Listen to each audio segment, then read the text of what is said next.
Paparan hormon estrogen yang berlebihan diduga merupakan penyebab utama kanker payudara.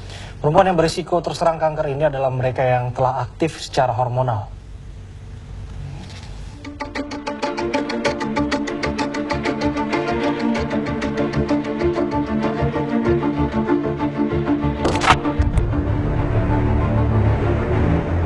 Kanker, istilah yang digunakan untuk penyakit di mana sel abnormal membelah tanpa kontrol dan mampu menyerang jaringan lain. Sel-sel kanker dapat menyebar ke bagian lain tubuh melalui darah dan sistem limfa. Ada lebih dari 100 jenis kanker. Penyakit ini termasuk berbahaya karena dapat menyebabkan kematian.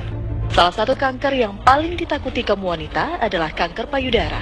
Penyakit ini menempati posisi pertama kanker paling mematikan yang menyerang perempuan. Tak heran jika penderita kanker payudara berada pada angka yang tinggi tiap tahunnya dan jumlah ini terus meningkat.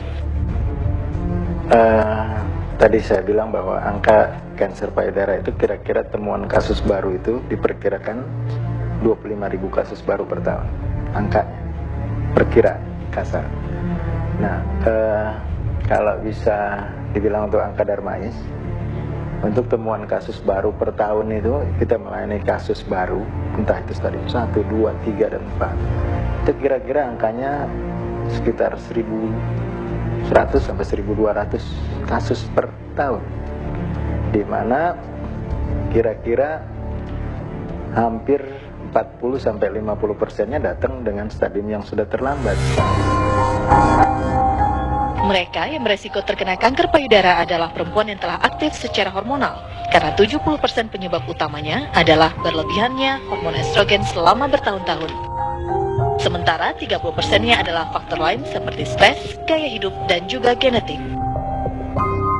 Faktor resiko untuk kena kanker payudara itu kalau dilihat dikumpulkan semua berkaitan dengan hormonal, dengan estrogen. Misalnya, orang yang tidak punya anak, menikah, dia tidak punya anak, dia punya faktor resiko untuk kena kanker payudara. Kenapa?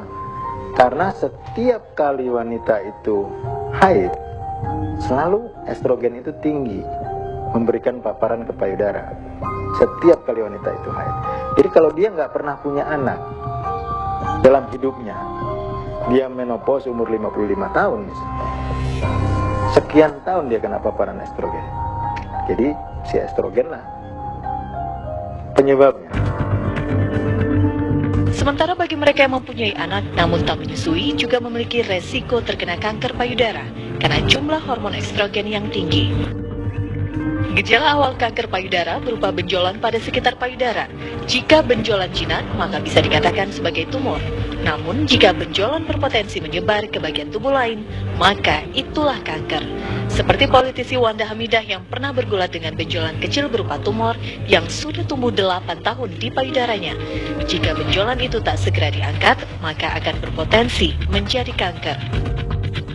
Karena kan tumor atau kanker itu kan penyakit yang penyakit serius lah ya gitu. Jadi saya ketiga dokter untuk ini benar nggak tumor dan sebagainya. Saya sampai ke ketiga dokter yang paling baik, rumah sakit yang paling baik, kemudian semuanya kesimpulannya sama gitu bahwa itu tumor dan tiga-tiganya menyarankan untuk lebih baik diangkat. Sehingga berapa bulan setelah itu saya jadwalkan walaupun jinak gitu ya, walaupun jinak nggak boleh dibiarkan gitu karena itu kan berpotensi kanker, jadi lebih aman untuk diangkat. Pengetahuan yang salah tentang kanker dan ketakutan memeriksakan benjolan bisa berakibat fatal.